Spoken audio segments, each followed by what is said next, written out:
আজকে মিডিয়াতে অনেক জায়গায় দেখা যাচ্ছে ক্রিম আপা, জাস্ট না, যার নাম শারমিন শিলা আপা নামে পরিচিত। ওনাকে সবাই ক্রিম আপা নামেই পরিচিত বেশি লাভ করছেন, কারণ উনি ক্রিম বিক্রি করতেন আর টিকটক করতেন, বিভিন্ন বিভিন্ন ধরনের ফানি ভিডিও করে উনি ভাইরাল হয়েছেন।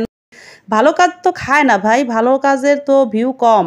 এই যে আমরা যে বানাই, এই যে আমরা ভিডিও দিয়ে আমাদেরটা কয়জনে দেখে, ভালোতে নাই মন্দটাই মাইসে দেখে, আবার সে মন্দটারে নিয়ে মাইসে আবার এটা নিয়ে পর্যালোচনা করেন, এটা নেগেটিভটা খুঁজেন কেন? আপনারাই তো তাদেরকে উঠাইছেন, আবার এখন কেন তাদেরকে নামান? এটা তো ঠিক না ভাই। আর উনার যে যে উনার বিরুদ্ধে যে এগেনস্টে যে কথাটা আনছেন যে উনি বাচ্চাদের নির্যাতন করেন, আসলে ভাই এটা ভুল কথা। একটা মা কখনো নির্যাতন করতে পারে না। আর উনি যদি নির্যাতনই করতেন তাহলে ক্যামেরার সামনে এসে দেখাইতো না। কারণ যে নির্যাতন করে সে সব আড়ালে আবডালে করে। কেউ ক্যামেরার সামনে সরাসরি না বাচ্চা নির্যাতন করবে আর মাসে দেখবে, তার যে পুলিশে নিবে না, সে তার কি এতটুকু সম্মান নাই, এতটুকু ভয় নাই? অন্তত আছে।